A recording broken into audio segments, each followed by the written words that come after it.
Thank you for letting me have a couple words here before you guys get started.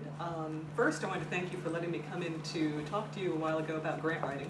I really enjoy talking to people about how to write compelling grants and how to do the research. And I know that part of what we were doing then was preparing you all to respond to my students' work to give you an idea of what they had done already and what they were going to be doing. And I appreciate so much you guys being able to be a voice outside of our immediate classroom, to be an audience and to sort of work your way through our material and provide us ideas about, well, if I wasn't from within this class, would I understand, would I be convinced, would I be compelled, would I think that this was a good choice? So it really helped my students a lot to have that extra eye, or sets of eyes, looking at their material. So thank you very much for that. The other thing that I wanted to mention is that this is a really, as I'm sure Sean has told you, a unique kind of collaboration where we're breaking down not only walls between the university and nonprofits, that's an emerging sort of movement within education, but also between individual classes. There's a whole lot of new stuff going on here, and I appreciate you guys being willing to be part of that. One of the things Sean and I have talked about a whole lot is how to make these kinds of collaborations most helpful to students and to the nonprofit partners. And I haven't done a version of this of my class before where we, sort of linked up with another class, had them work with the same nonprofits, and created a whole new and differently placed kind of product for the nonprofits. I mean, I've done grants before, we've done feature articles. None of us in my class have ever attempted to do something this sustained to be a video presence or an internet presence. So I think that the kinds of work you guys have done have really been beneficial to the nonprofits themselves in ways that I'm really appreciative of, and I'm sure they are too. So thank you very much. I'm Jacob Peach. I'm Tiffany Wong. And we're part of the Writing in Digital Environments class in fall 2009 at the University of Texas at Austin. So basically our ongoing project this semester was dealing with two nonprofit organizations. And we initially started communicating with another class here at UT called Writing for Nonprofits, and they were already working with NAMI and Front Steps, and those were the two organizations that we've been working with for the past couple of weeks. NAMI is an organization for the families and for those that are mentally ill or have some sort of mental disability, and it's basically a support system for them with resources and different social services that they can go to.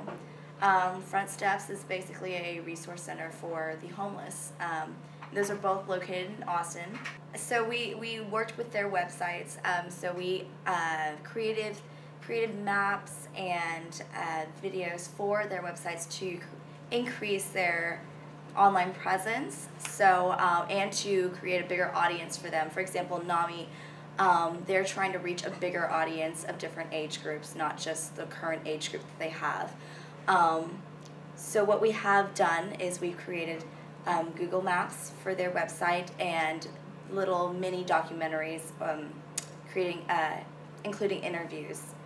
And what we've done is we've separated into skill-based teams, and we felt that that was most efficient. That was pretty much like an assembly line that we've created to kind of go step by step throughout our project.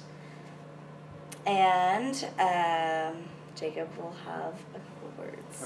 All right. So because this class was collaborating with organizations out beyond the university, we encountered problems in dealing with the real world outside of the university, and one of the predominant ones was the H1N1 outbreak. We had several people fall ill both inside and outside of class, and so we had to work around that, and that sort of put us on a crunch for time. We were hoping to get started about halfway through the semester. We ended up having only about 7 or 8 weeks to complete these projects. So what that did was the pressure forced us to develop our skill sets more quickly, to have to collaborate as best as we could with the organizations under the time constraints. We had to learn to adapt to our new timetables, and basically what we gained as a course from the organization or as a group, by producing this content for these organizations to increase their online presence, we got to develop our own skill sets and knowledge and abilities in a way that is a little bit different from most courses at UT, because in most classes, or the general student experience, is that you go to class, you learn content, you often regurgitate it or present it back in some form to show that you've mastered it, and that comes back around to giving you a grade. But here we work together as a class and with these nonprofits to create content and develop our own skill sets for something that was actually useful in the real world beyond the university. And so now we're able to give these products to the organizations that we worked with and walk away knowing that we made a difference and also learned valuable skill sets for our own careers as we look towards changing the world outside of the university. So the 3 teams that we split up into, again, were content, editing, and maps, and now we're going to turn things over to our content team.